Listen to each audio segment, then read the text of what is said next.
नमस्कार। आज का कहानी है सपना की आत्मा। उत्तर प्रदेश के एक छोटे से गांव में एक पुरानी हवेली थी।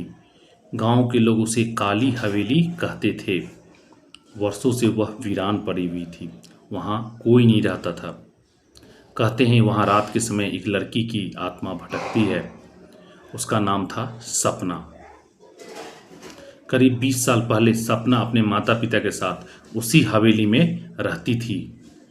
वह हंसमुख, दयालु और पढ़ाई में बहुत ही तेज थी। होनहार लड़की थी। उसे चित्र बनाना, गीत गाना बहुत ही पसंद था। एक दिन अचानक वह रहस्यमयी परिस्थिति में लापता हो गई, कहीं गायब हो गई। कई दिनों तक उसकी तलाश हुई, खोजबीन हुई, लेकिन उसका कोई पता नहीं चला, कोई सुराग नहीं मिला। कुछ समय बाद लोगों ने हवेली में अजीब घटनाएं देखनी शुरू कर दी। अजीब अजीब आवाज़ें आने लगी। रात को किसी लड़की के गुनगुनाने की आवाज़ सुनाई देती।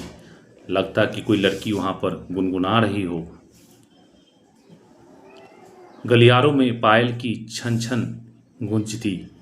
कभी कभी खिड़कियों में सफ़ेद साया, सफ़ेद भूत वहाँ पर दिखाई देता। समय बीतता गया, काफ़ी समय बीत गया।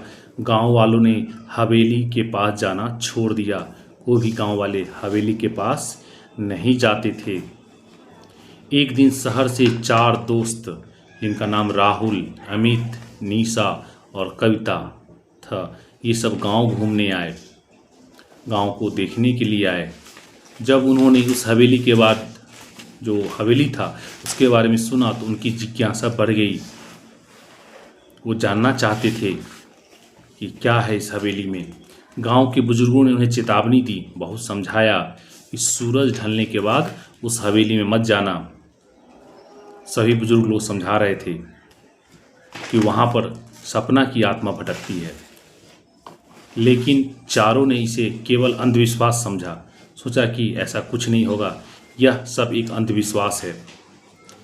अमावस्या की रात वे टॉर्च लेकर हवेली में पहुंच गए। हवेली के अंदर धूल जमी हुई थी। दीवालों पर मकड़ी के जाले थे और हर कदम पर लकड़ी की फर्श चरमराती थी। जैसे ही वह पहली मंजिल पर पहुंचे, फर्स्ट फ्लोर पर पहुंचे, अचानक कमरे से धीमी सी गुनगुनाने की आवाज़ सुनाई दी। लगा कि कोई कुछ बोल रहा है, ला ला ला ला। चारों एक दूसरे का चेहरा देखने लगे। राहुल ने हिम्मत करके दरवाज़ा खोला। कमरा खाली था। अचानक खिड़की अपने आप खुल गई। ठंडी हवाओं का तेज झोंका आया और कमरे का दरवाज़ा जोर से बंद हो गया। धड़ाम। निशा घबरा गई। तभी दीवारों पर टंगी एक पुरानी तस्वीर अपने आप नीचे गिर जाती है। तस्वीर में एक मुस्कुराती हुई लड़की थी। नीचे उसका नाम था सपना। इतने में ही ऊपर से पायल की आवाज़ आने लगी, छन छन छन। चारों धीरे धीरे सीढ़ियाँ चढ़ने लगे। ऊपर पहुँचते ही उन्हें सफ़ेद कपड़ों में एक धुंधली आकृति दिखाई दी, एक धुंधली भूत दिखाई दी। लंबे बाल उसके चेहरे पर थे और वह खिड़की के पास खड़ी बाहर देख रही थी। राहुल ने कांपती आवाज़ में पूछा, काका कौन हो तुम? आकृति जो भूत थी, जो आत्मा थी, वह धीरे धीरे उसकी ओर मुड़ी। उसका चेहरा उदास था लेकिन डरावना नहीं। उसने बहुत धीमे आवाज़ में कहा, बहुत ही कम आवाज़ में कहा, मुझे कोई याद नहीं करता। इतना कहकर वह गायब हो गई। उसी हवेली के एक कोने से जोरदार धमाका हुआ। चारों डरकर उधर भागे। वहाँ फर्श का एक हिस्सा टूटा हुआ था। नीचे उन्हें एक पुरानी लकड़ी का संदूक दिखाई दिया। संदूक खोलने पर उसमें सपना की डायरी, कुछ तस्वीरें और उसके बनाए हुए चित्र मिले। डायरी में लिखा था, कि वहाँ पर अपने गांव और परिवार से बहुत वह प्यार करती थी। उस डायरी में लिखा हुआ था कि वह चाहती थी कि लोग हवेली से नहीं बल्कि नफरत और डर से दूर रहें। चारों ने डायरी गांव के मुखिया को सौंप दी। अगले दिन पूरे गांव के लोग वहां पर इकट्ठा हो गए। सभी लोग गांव के वहां पर जमा हो गए। उन्होंने सपना की याद में दिए जलाए और उसकी तस्वीर को सम्मान दिया। उस रात के बाद कई दिनों तक हवेली पूरी तरह से शांत रही। बिल्कुल खामोश रहा हवेली। लेकिन कहानी यही खत्म नहीं हुई। कुछ महीनों बाद गांव में एक नया चौकीदार रखा गया। पहली ही रात उसने हवेली के पास जो समय गुजार रहा था उसी समय उसे गुनगुनाहट सुनाई दी। उसने पीछे मुड़कर देखा तो दूसरी मंजिल की खिड़की में सफ़ेद कपड़ों में एक लड़की खड़ी थी। वह मुस्कुरा रही थी।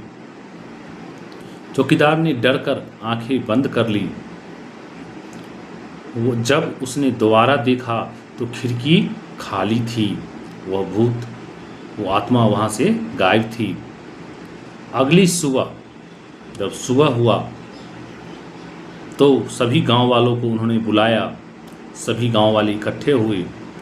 तब उसने सभी गांव वालों को वो सारी बातें बताई जो उसके साथ रात में घटना घटी कि एक बार लड़की वहाँ पर दिखाई दी खिड़की पे और दूसरी बार जब उसने फिर देखा तो वो लड़की वहाँ से गायब थी। बुजुर्ग केवल इतना बोले, शायद सपना की आत्मा अब भी अपनी हवेली की रखवाली करती है और सपना की आत्मा गई नहीं है। अब भी वो उसी हवेली में रहती है और उसको रखवाली करती है। आज भी गांव के लोग कहते हैं कि अमावस्या की रात उस हवेली के पास से गुजरने पर हल्की सी पायल की आवाज़ सुनाई देती है। कभी कभी खिड़की में सफ़ेद साया भी दिखाई देता है। वहाँ पर खिड़की के पास एक सफ़ेद भूत की आकृति दिखाई देती है, लेकिन उसने आज तक किसी को नुकसान नहीं पहुँचाया, किसी को कोई हानि नहीं पहुँचाई। लोग मानते हैं कि वह अपनी अधूरी यादों और पुराने घर से जुड़ी हुई है। इसलिए हर साल गांव वाले हवेली के बाहर एक दीपक जलाते हैं, एक वहाँ पर दिया जलाते हैं, उसके शांति के लिए प्रार्थना करते हैं। कहते हैं कि अगर किसी शांत रात उस हवेली के पास से गुजरते समय आपको दूर से कोई धीमी गीत सुनाई दे तो पीछे मुड़कर मत देखिए, क्योंकि हो सकता है सपना की आत्मा अब भी वहीं खड़ी हो और आपको देख रही हो। तो आपको ये कहानी सुनकर कैसी लगी? चैनल को सब्सक्राइब करें, वीडियो को लाइक और शेयर करना ना भूलें। धन्यवाद।